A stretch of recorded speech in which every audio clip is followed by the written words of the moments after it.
everyone, and welcome back to my channel. Today we're here for Carve Along number 4, the Travel to the Sun edition. I'm super lucky because I was recently down in the Caribbean, and I gotta tell you, when I travel I do carve. So if you want to join the Carve Along, there's a link in the description below as well as on my blog for how to sign up, and it's all free, and you get one of these carving design sheets for every Carve Along video that comes out so that you can actually use it to carve along to. So I have my own travel carving kit, which I may do in another video show you, but today I have a piece of pink solid carving rubber that I think will be perfect to make this flamingo. So it looks like the medium-sized one is going to be perfect for this. So for these sheets, I always do a number of different sizes so that you can choose the one that's best for the rubber you have or your abilities, and you can even resize them on your computer if that interests you. But because I'm traveling, I always do a pencil transfer. So it's so simple to do it this way. You literally just trace over your design with a pencil. Now I'm using a 4B pencil here. The 4B, if you don't know, it's an awful lot softer, so more of the graphite ends up on the paper. It can smudge really easily because of that soft graphite, but it actually is perfect for stamp carving transfers. So I'm literally just going to cover the entire design with the pencil. Now I've had someone in an earlier video say, well, why don't you just draw the design on the rubber? Well, there's two reasons I sometimes don't do that. And I often don't do that. Number one, because I can't actually draw very well. I make these designs digitally, which is a little easier for me, and then I can transfer them. But I don't draw freehand very well, so that doesn't work well for me. There you go, it's all finished, and you can see in the light the graphite reflects.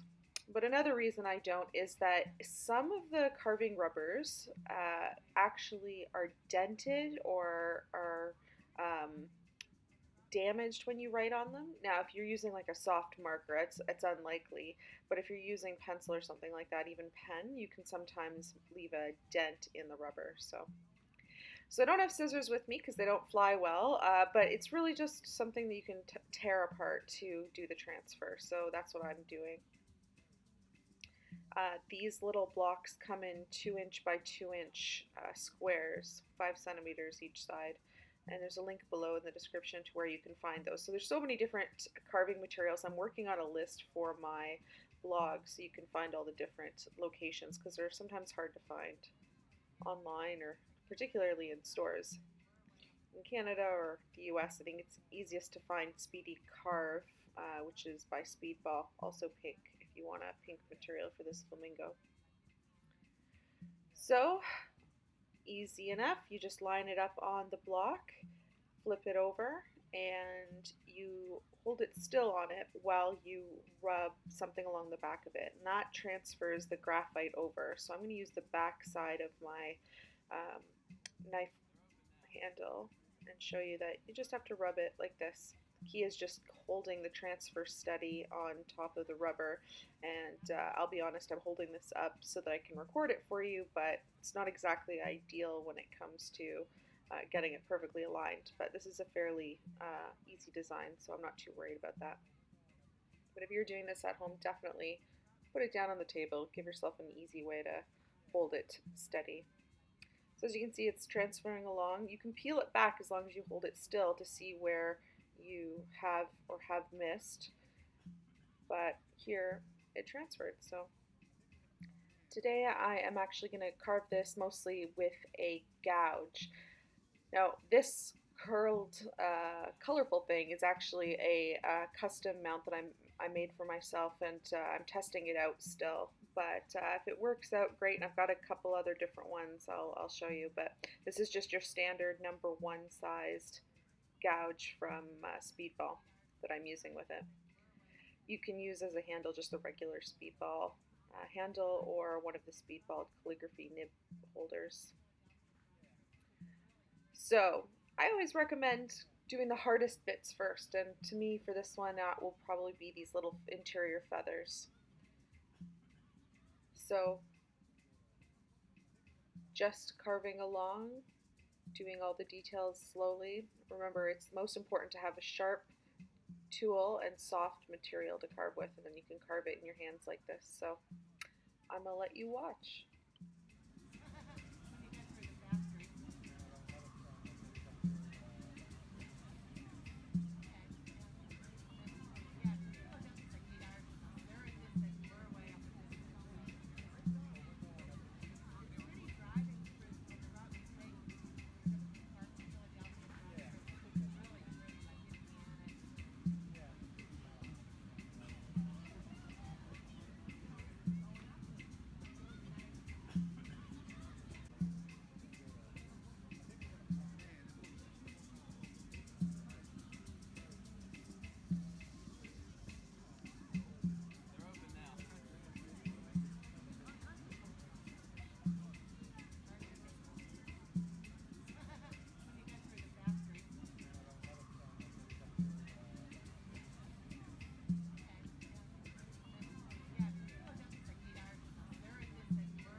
One of the great things about carving when I go on vacation is that if I'm going to a sunny place, the sun, the brightness of the sun, it just makes it so easy to see the carving. And obviously, in this video that I took while I was down south, it I'm under a palm tree and the leaves are moving, but actually, it's wonderful to carve in the sun because the lines are so clear. That doesn't really pick up well on my camera, but other than the position I was in filming this, carving in the sun is wonderful. The rubber is nice and warm, so it carves easily, and you can see everything. It's just a pleasure and very zen, relaxing thing to be doing.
material that I'm carving looks a lot like Speedy Carve, the pink stuff, if you've used that before.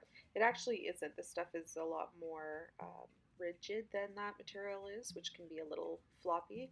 But this is a material that I've ordered in a number of different colors, and it's a pleasure to carve because it's nice and soft, but it's actually a lot thicker than Speedy Carve is.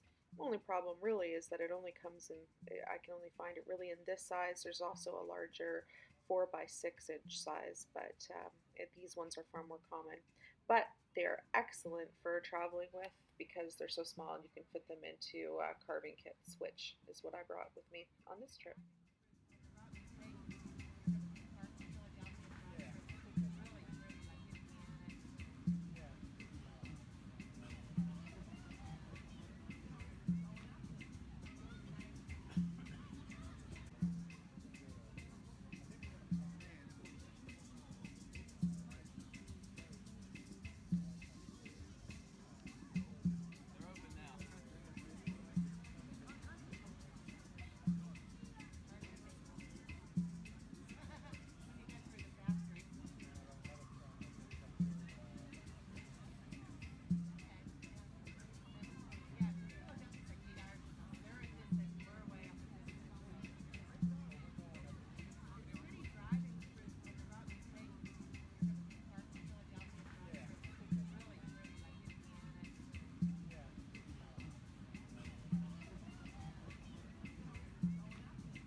So I've just about finished carving with my gouge, and now I'm going to carve with my knife the outside layer. When I travel in my kit, and I'll probably do a video of this, I keep the knife and the gouge tips covered in washi and taped to something so they're not just floating around in my kit, and also not assembled as a knife while I'm traveling. Makes it a little bit easier for security things and that kind of thing. But with my standard X-Acto knife, I'm just going to go around the entire flamingo and cut that out.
Now, one of the things I don't bring with me in my travel kit is a larger box cutter or a carving mat. Those take up a lot of space and are often, for me, not really necessary. Um, what I do instead is I take this little knife and I carve out the design. And then what you'll see me do is I actually don't finalize the carving. So all of this extra space sort of around the flamingo here that will need to be cut away, I sort of leave and then take it home, and then it's really simple just to get that done once I get back to sort of home base with it. I mean, that obviously is not true if I was carving the whole block and creating like a scene or something like that, in which case you wouldn't need a box cutter anyway, but for this one, all I'm doing is clearing out some of the design around the flamingo so that it's essentially done, so that when I get it home, I can just carve away the excess rubber. So there it is, it's done. So I do bring ink with me when I travel and I'm testing things out. Sometimes I'll bring something as easy as like Crayola washable markers, because those actually can be used to make some pretty interesting stamps, and all you're doing is doing your test stamping. They're perfect. But what I brought with me on this trip, because it was a nice Caribbean vacation with lots of sun and colors, is one of my Kaleidacolor ink pads. It has a number of different colors in it that the case itself allows you to maneuver it so you can have all the colors come together. So it's not an ombre effect, but it's a color changing effect between the different carving colors. So with the stamp that I've carved so far on the back of the scrap paper, here's my Kaleidacolor in baby powder. It's got some gorgeous Caribbean colors in it. I just try that out and give it a stamp. I do this so I can see if I've missed any parts, so I can carve away any strays. But as you can see, other than the outside that needs to be carved away when I'm home, it's just about done.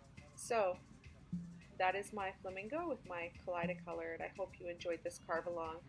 The carve alongs are free and anyone can sign up, so if you want to sign up for it and get that design sheet, you can do it, and there'll be another one coming soon. I hope you enjoyed this video. Take care. Bye-bye.